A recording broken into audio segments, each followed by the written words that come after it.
Hi guys, and welcome back to Hilltop Farm, and today we're going to be canning the stewed apricots. I'm going to be canning this up into the larger quart jars. Okay, now we start with our canning funnel, and we start filling our jars. I have no idea how much it will make. I'm hopeless at judging, and I can never remember from one year to the next, so it's always trial and error. I was right off with this year's jam, so I'm not even going to attempt to guess as to how much this is going to make. Okay, now, whoops,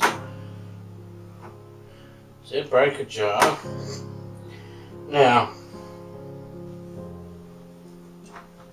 rest that there. You see this? Yum. But I've spilt some, so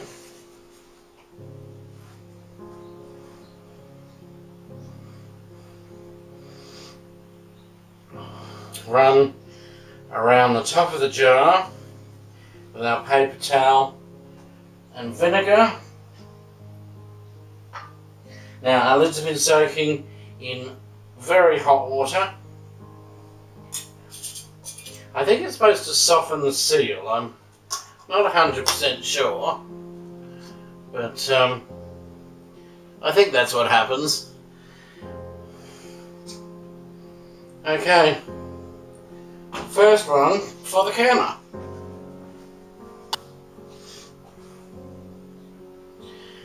Okay.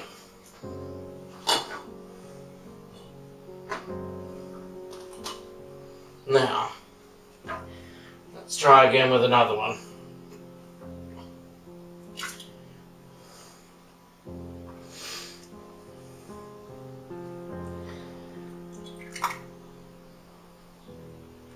At least the weather has cooled down for a few days.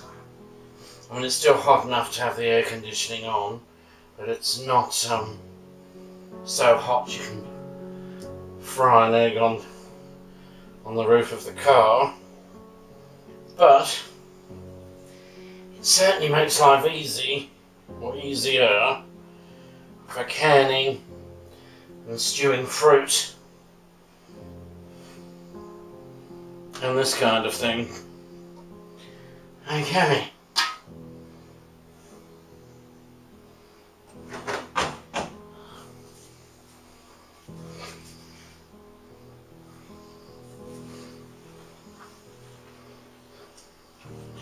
So, once again we clean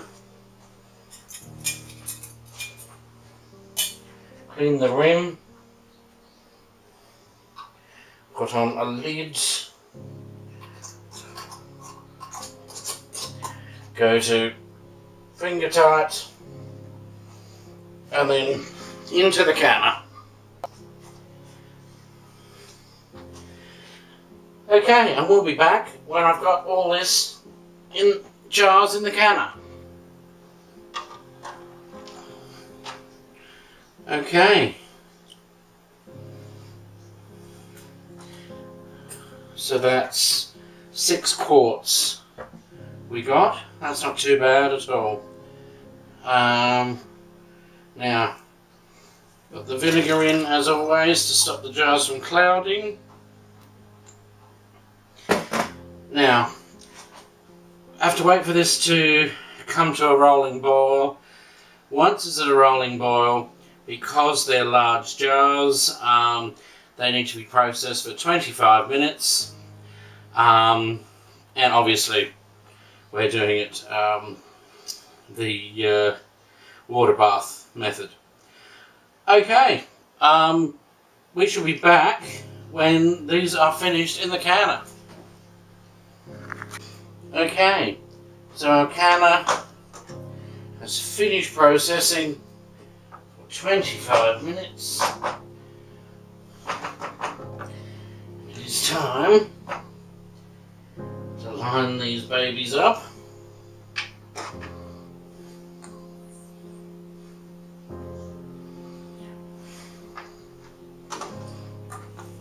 They look absolutely gorgeous. Seriously, who wouldn't want that on their pantry shelf? I mean, those people would be incredibly proud. And that, my friends, is that. Now, they have to sit there until you hear them start popping, which means, well, as you know, it means they've sealed. And then they have to cool down. So they will sit there overnight. Obviously, make sure that they you take them out onto a cloth, a towel, tea towel, something like that. Put them onto a cold surface. They may break, particularly if you have granite bench tops. So leave them there to cool. We will be back first thing in the morning,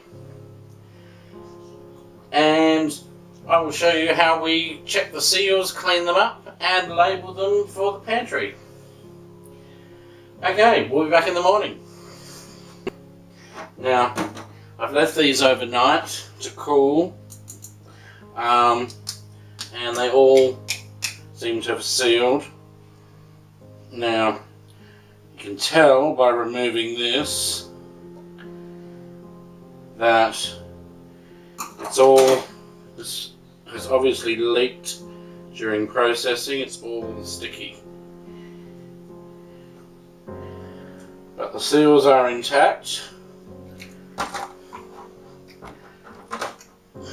But this is the very reason why we have to do this. But as I say, very, very sticky indeed. I don't recall having them as sticky as this in the past before. But as I say, they seem to have sealed, so that's the main thing. That's better. Because I don't know if it's just that one or what. No, that one feels a bit sticky too. But again, you see down here, I don't know if you can see that. See, there's a bit of liquid at the bottom. This often happens. Happens a lot with tomatoes too. Don't panic. Don't think something's gone wrong. It seems to do it in the canning process. You can either shake your jars thoroughly and it will all go back to normal, or you can wait until you take them out of the jars and go to use them, and it all mixes back in and back together. So don't panic or be put off by it. Everything is fine. Now, as usual, we write on the lids. We will obviously put stewed apricots and the date, and obviously dry them, and then they're ready for the shelf in the pantry. If you like this video, click like. Don't forget to hit the subscribe button so that you don't miss another video. And until next time, it's goodbye from Hilltop Farm. See ya!